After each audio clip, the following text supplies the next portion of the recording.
సమాజం ఎప్పుడు కూడానండి చెడ్డోడిని ఏం అందండి, అంత తమ్ములేదు సమాజానికి. చెడ్డోడిని ఏమైనా అంటారా? ఎవరేమనరు. కానీ ఎవరి మీద పడతారు వెళ్ళి? మంచోడు అన్నప్పుడే వాడెక్కడ దొరుకుతాడా, చిన్న రాంగ్ స్టెప్ ఎక్కడ వేసాడా అక్కడికి వెళ్ళి ఆడి మీద పడిపోదామని అందరూ చూస్తారు. పావురం మీదకి అందరు రాళ్ళేస్తారు, పట్టేసుకుందామని చూస్తారు కదా. తాసుపావుని వెళ్ళి పట్టేసుకోండి, అందరూ పట్టేసుకుంటారు వెళ్ళి తాసుపావుని. అస్సలు పట్టుకోరు. ఎందుకు పట్టేసుకోరు దాన్ని?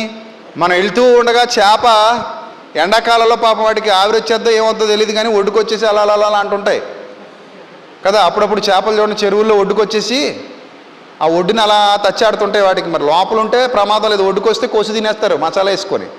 భలే దొరికింది ఈరోజు ఖర్చు లేకుండా అనుకుంటాడు. చేప కాబట్టి, ఏం చేయదు కాబట్టి, కరవదు కాబట్టి, తిరగబడదు కాబట్టి, దానికి విషం ఉండదు కాబట్టి పట్టుకున్నావు, తీసేసుకున్నావు, ఇంటికి వెళ్ళిపోయావు. అదే తాసుపాన్ అక్కడ కానీ తిరుగుతుంది అనుకో, మంచి పడగిప్పి ఆడుతుంది అనుకో, మంచి విషపూరితమైన పాము అనుకో, దాని జోలికి వెళ్తాడా? దాని జోలికి వెళ్తాడు అసలు ఎవడైనా? పక్క నుంచి పారిపోతాడు. అది ఏం చేసినా మనకు అనవసరం, మనం దాని జోలికి వెళ్ళకూడదు. ఎందుకంటే అది మనల్ని ఏం చేస్తుంది? కాటేస్తుంది. మరి ఈడెవడు? సాత్వికుడు, నోరు లేనోడు. కాబట్టి వీడు ఏం చేసినా మనం భూతద్దంలో చూపెట్టాలి, వీడి మీద మనం బుర్ర చల్లాలి. అందుకే పెద్దలు కూడా అంటారు, ముళ్ళ చెట్టు మీదకి రాయవడి సిరుతాడు నాయన అంటాడు. మంచి గుబ్బురుగా ఏపుగా ముళ్ళ మొక్క ఉందనుకోండి, ఎవడైనా ఒక రాయి సిరుతాడు దాని మీదకి. ఎందుకు విసిరాడు? అవసరం లేదు. దాని మీద ఎక్కి డ్యాన్సులు వేసి ఊగుతాడా? ఎందుకు ఊగడు? దాని మీద ఎక్కి డ్యాన్స్ వేసి ఊగావంటే అయినట్టే, నీ రక్తం అంతా బయటికి తీసేద్ది అది. దాని దగ్గరికి వెళ్ళావా రక్తం అంతా బయటికి తీసేద్ది. అదే చక్కగా మామిడి చెట్టు ఉందనుకోండి, ఎక్కుతాం, ఊగుతాం, తెంపుతాం, తింటాం, ఇరుస్తాం, పొడుస్తాం, ఏదైనా చేస్తాం. అవసరమైతే దాని మీద లవ్ సింబల్ వేసి పైన ఒకటి పేరు కింద ఒక అప్పలమ్మ పేరు చెక్కేస్తాం. ఏదైతే కంచిత్రమూడి దగ్గరికి వెళ్ళి బ్రహ్మజముడు నాగజముడు అని ఉంటాయి, అక్కడికి వెళ్ళి చెక్కు చూద్దాం. ఎందుకు వెళ్ళావు అక్కడికి? రక్తం బయటెట్టేద్ది అది, దాని స్వభావమే అంతా. ముట్టుకున్నావా కసక్కమనిపోద్ది, అంతే లోపలికి దిగిపోద్ది. అందుకని దాని దగ్గరికి అందరూ వెళ్తారు, దీని దగ్గరికి ఎవ్వడు వెళ్ళడు. సమాజం కూడా అంతే. బుసబుసమంటూ ఉండు, బుస కొడుతూ ఉండు, కరిచేసే స్వభావం కలిగి ఉన్నవానికి ఎవడు రాడు నీ దగ్గరికి. అసలు ఎవడు రా, నీ ఇంట్లో వాళ్ళు కూడా రారు నీ దగ్గరికి.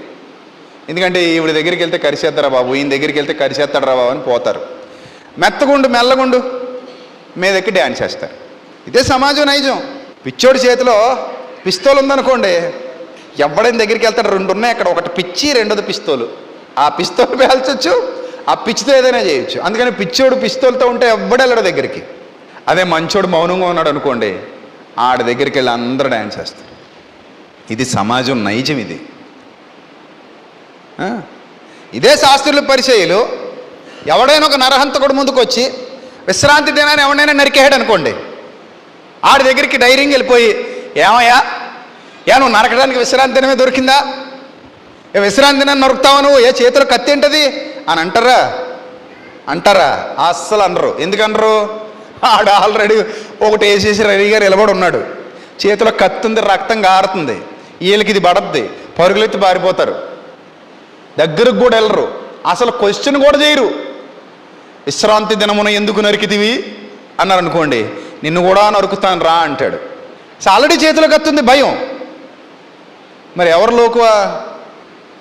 యేసుప్రభు వారు లోకువా? శిష్యులు లోకువా? మొన్న పాపం ఒక పాస్టర్ గారిని చాలా క్రూరంగా బిహేవ్ చేస్తున్నారు ఆయన పట్ల. బాధేసింది ఆ వీడియో చూస్తుంటే. ఎంత క్రూరంగా బిహేవ్ చేస్తున్నారా? ఆయన పెద్ద, ఆయన కనీసం ఆ వయసుకు కూడా గౌరవం లేదు. చట్టాలు ఎక్కడ తెచ్చాయి?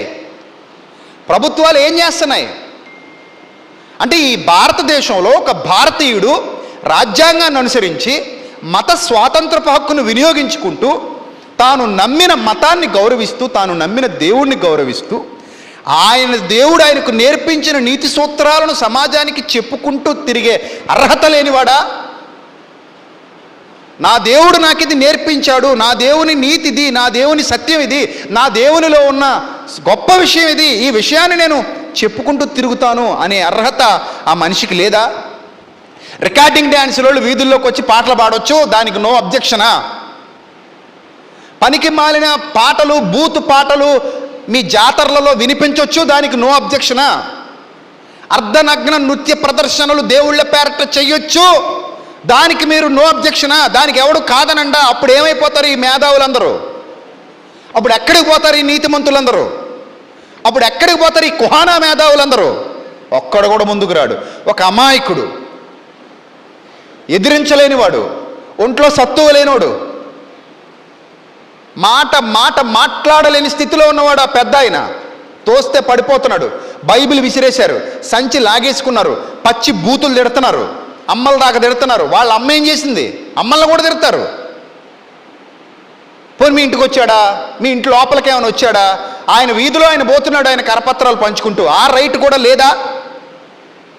ఒక మనిషి తాను నమ్మిన సిద్ధాంతాన్ని యథార్థమైన రీతిలో కరపత్రాలు పంచుకుంటూ రోడ్డు మీద పోయే అధికారం లేదా ఈ దేశంలో? అతను భారతీయుడు కాదా అని నేను అడుగుతున్నాను. ఆ దెబ్బలు తిన్న అతను భారతీయుడు కాదా? భారతీయుడేగా. ఎక్కడ అతనికి ఆధార్ కార్డు ఉందిగా.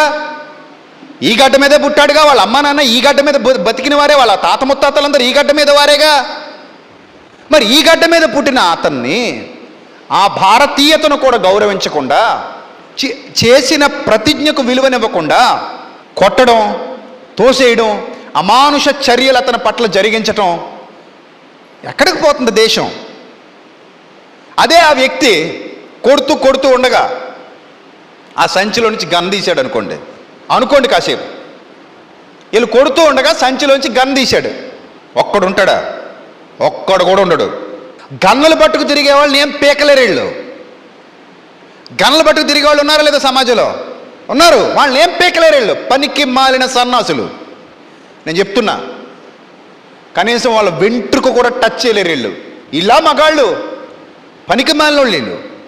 కత్తులు పట్టుకు తిరిగే వాళ్ళు ఉన్నారు సమాజంలో, వాళ్ళని ఏం పీకలేరు, వాళ్ళని ఏం చేయలేరు వీళ్ళు. మరి ఇలా ప్రతాపం ఎవరి మీద చూపిస్తారు? ముసలి వాళ్ళ మీద మీ ప్రతాపం. ఏమీ చేయలేని అమాయకుల మీద మీ ప్రతాపం. నీతిని బోధిస్తూ తిరిగే వాళ్ళ మీద మీ ప్రతాపం. సాత్వికంగా ఉన్న వాళ్ళ మీద మీ ప్రతాపం. అదే చెప్పాను ఇందాక, చేప మీద అందరూ దాడి చేస్తారు, వండుకు తినేద్దామని చూస్తారు. అదే బొస కొడుతున్న నాగుపాము మీద ఎవ్వడు దాడి చేయడానికి ట్రై చేయడు, వాడి దగ్గర ప్రాపర్ ఆయుధం లేకపోతే. అది కానీ తిరగబడితే చాకచక్యంగా కాటేసేయడానికి ముందుకు వచ్చేస్తే పరుగులు తీసి పారిపోతాడు.